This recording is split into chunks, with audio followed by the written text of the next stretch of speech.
বিয়া করো তাহলে যাও, কিন্তু প্রথম দিন আমার লগে সবকিছু করে এলাইছে। আমার লগে ফেসবুকে পরিচয় হয়েছে, ওর ইমোশনাল ব্ল্যাকমেল কইরা আমারে ফান্দে ফাঁসাইছে। তোর খ্রিস্টান ধর্ম কিচ্ছু কয় নাই। শখের বয়সে আমি একটা বিয়া করছি, ওই ঘরে আমার একটা সন্তান হয়েছে, আমার 3 বছরের সংসার। ঠিক আছে, আমার লগে ফেসবুকে পরিচয় হয়েছে, ওর ইমোশনাল ব্ল্যাকমেল কইরা আমারে আর ফান্দে ফাঁসাইছে, ফাঁসায় আনছে আমারে। কয় নাই কা যে আগে একটা বিয়ে হয়েছে, ওর খ্রিস্টান ধর্ম কিচ্ছু কয় নাই। আমি আমার সব জানছি, জানার পরেও আমার বোনের লগে কথা কইছে, আমার বোনের আমারে বুঝাইছে সব ভুল আমার। আমি আমার বোনকে বুঝ নামাই না, ওর ব্ল্যাকমেলে পইরা আমি ওর এনে বিয়ে করছি। তারপরও আমার কোনো সমস্যা ছিল না। আর আমি কইছি ওই আমার সব কথা শুনবো, আর কইছি তুমি ভালো হয়ে যাও, যেমনে যাই হয়েছে তোমারও বিয়ে হয়েছে আমারও বিয়ে হয়েছে, কিন্তু তোমারটা তুমি আমার জানাও না। এটা আমার নাম মনিকা, আমার সব ভুল। ঠিক আছে, আমি ছাইরে আইছি, ছাইরে জ্বরে বিয়ে করছি। আব্বাই আমার এই ভুল মাইক খাইতেছে, আমাকে কোনো জায়গায় যাইতে পারতাছি না। আমার বাপু আমার পরিচয় দিতেছে না। আমি ডিসেম্বরের 23 তারিখে, এই যে 25-এ বিয়ে হয়েছে কোঠে। কোঠে নিয়ে বিয়ে করছে। আমি মুসলিম ধর্মে ছিলাম, কোন খ্রিস্টান ধর্ম পালন করতে কয় নাই, খালি সিগনেচার দিছে আমার, খালি আর হিগাই দিছে খালি সিগনেচার দিবা, আর কিছু পাওয়া লাগবে না। আর কইছে যদি জিগাই কোটে কয় টাকা কইবা কাবিন, কইবা 40,000 টাকা। আমিও কইছি হ্যাঁ 40,000 টাকা। কি লাগে আমার তো ছাড়ার নিয়ত ছিল না, আমি তো সংসার করার লিগে বিয়ে করছি। আপনি এই যে আপনার পরিচয় দিতে আপনি জানতেন না যে সে কোন ধর্মের? আমি জানতাম। আমি আনার পরে আমার 3 দিন পর সব জানাইছে যে আমি কিন্তু খ্রিস্টান। ঠিক আছে, প্রথম দিন আনার পরে আমার লগে আল্লাহ সবকিছু হয়ে গেছে। তারপরে আমি জানতে পারছি, তারপরে চিন্তা করছি যেহেতু সবকিছু হয়ে গেছে তাহলে আর আমি কি করবো। আমার তবে সব তুলে গেছে, আমার ওই সংসারও গেছে, আমার এই হ্যান্দাও গেছে, ওই হ্যান্দাও গেছে। তবে আমার ওর বিয়ে করতে হইব। আমি ওর কথা মতো সবকিছু করছি। ঠিক আছে, নাইলে আমার কইতাছে কয় কি যদি না বিয়ে করো তাহলে যাও, কিন্তু প্রথম দিন তো আমার লগে সবকিছু করে এলাইছে। তারপর আমার সবকিছু জানাইছে। এখন আমি চাইতেছি আমি আমার বাপের বাড়িতে যাবো। এবার আমি 3 বার গেছি, আমার এরকম ভাবে আন্দার পরে মারতে মারতে আমার শেষ করে লাইছে আমার শরীরটা। ঠিক আছে, আমি 3 বার বাসা থেকে পালাইয়া বেরিয়েছি, আমার বাপে আমার পরিচয় দেয় না, গ্যাস সঙ্গে হালায়া সবকিছু ছাইরা। আমি কইছি আব্বু আমার ভুল হয়েছে, কইছে তুই আয়া পর আমার বাড়িতে। ও আমার বারবার আমার লগে কথা কইছে এবার আমার একটা সুযোগ দাও, আমি সব ভুল আমি স্বীকার করছি, আমার সব ভুল আমি মাফ করে দিও, মাফ করে দাও আমারে, আয়া পড়ো। আমি 3 বার আইছি, এবার আমারে আনার পরে আমি আমার বাপের কাছে যাইতে চাইছি, আমার আনার পরে ইচ্ছা মতো মারছে। আমি আমার বাপের দ্বারা সত্যি কথা কই নাই। এটা কি লেগা আমি যাবো আমার বাপের বাড়িতে, আমি সুস্থ হবো, তারপর আমার বাপের দ্বারা আমি কমো, আমার বাপে যা করবো আমি তাই বলবো। কি লেগা আমি সব ভুল স্বীকার করবো আমার বাপের দ্বারা, বাবা আমার ভুল হয়েছে, আমার এবারকে একটা সঠিক সিদ্ধান্ত নিতে দাও। ও আমার টর্চারিং করতে করতে আমার মাথাটা খাইয়া লেগেছে, আমার মাথার মধ্যে আমার ফিরে বাড়িতে আমি কথা কইতে পারতেছি না। আচ্ছা, ওই যে ছেলের নাম কি এবং ছেলের বাসা কোথায়? আমার হপ্পার জামাই যার সাথে আপনার ঝামেলা? বানির পাড়া থাকে হের বাড়ি, আর মুন্সি গেছে সেহারা থাকা হপায়, আর দেশের বাড়ি হচ্ছে বানুরি পাড়া। সূর্য কোনো কামই করে না। সে আপনাকে মারধর করতে কেন?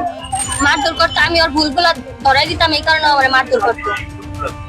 ওর ভুল ও নেশা করে। ঠিক আছে, আর ওর মা সাপোর্ট দিছে। হ্যাঁ, সব ধরনের নেশা করে, গাঁজা খায়, বাবা খায়, এগুলো খাইয়াই এগুলো করে, ঘরের মধ্যে অশান্তি করে। এগুলো আমি দেখাও চুপ করে থাকি না কে, এটা হচ্ছে আমার ভুল। আমি ধরাই দিই, দেখা আমার মারে। এরা সব জানে, সব জানে, এরা সব জানে, এরা তাও কিছু কয় নাই। গলার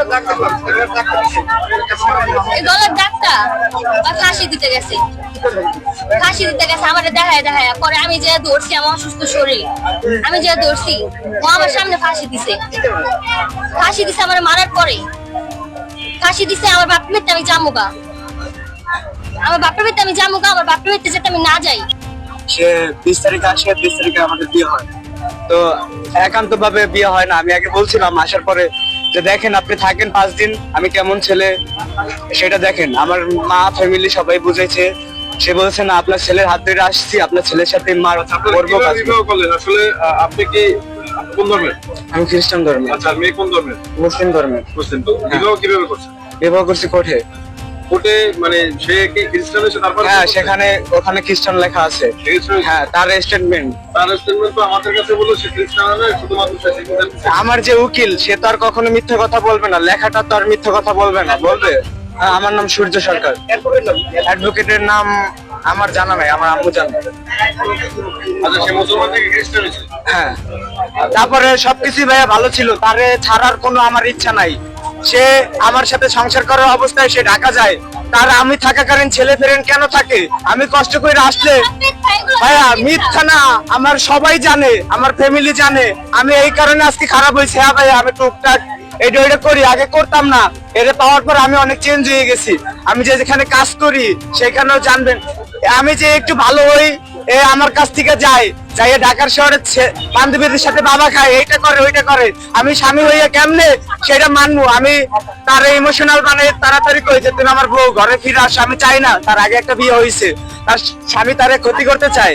আমি এই কারণে কি আমি তার জন্য পাগলের মতো করি। সে তো আমার জন্য সবকিছু হারাইছে, আমার তো তারে এখন কি ফালানো কোনো প্রয়োজন নাই আছে। আমি তার সাথে থাকতে চাই ভাইয়া, এটাই আমার শেষ কথা। সে আজকে 3 দিন যাবত টুকিটাকি ঝামেলা হয়েছে, নিজেদের মধ্যে মারামারি হয়েছে। এখন একটা সংসার হইলে আমরা ছোট, যেহেতু মারামারি হবে। এখন আমি চাইছি আমার শ্বশুর বাড়ি, যেহেতু আমি নতুন জামাই, আমার ওয়াইফ গেলে আমি এই জিনিসটা দেখাইলে আমি তো আর কখনো যাইতে পারবো না। আমি তারে বলছি কয়দিন পরে তুমি সুস্থ হও, আমি সুস্থ হই, তারপরে যাবো, একটু সময় দাও। আমার শ্বশুর বলছে মঙ্গলবার আসতে, বেশ ভালো কথা। কারণ সে আমার যে ভুলগুলা বুঝে ভাইয়া, সেটা কিছুই না, আমার একটা সুযোগ। আমি তার হাত যখন ধরছি, সে আমার হাত যাতে ধরছে, তার মানুষ যাতে খারাপ না কইতে পারে, আমি তার সাথে বাঁচতে চাই ভালো হইয়া। এখন কি ঝামেলা হচ্ছে? এখন সে বাড়িতে যাইবে, আমি যাইতে দিই না, এইটুকুই, আর কোনো ঝামেলা নাই। মানে বাসা থেকে রাগ হইয়া আসছি, আম্মুর সাথে জায়গায় বাজাবাজি করছি, 2 জন বের করে দিয়েছে, 2 জন আইসা বাড়িতে যাওয়ার কথা ছিল। তো উনি কইছে বাপের বাড়ি যাইবে, এখানে দাঁড়াইছে। আমার নাম সূর্য সরকার। রিঙ্কু সরকার। আমার বাড়ি কোথায়? রিশাকান্তি মরিচ বলিয়া। এখন থাকেন কোথায়? মুন্সিগঞ্জ।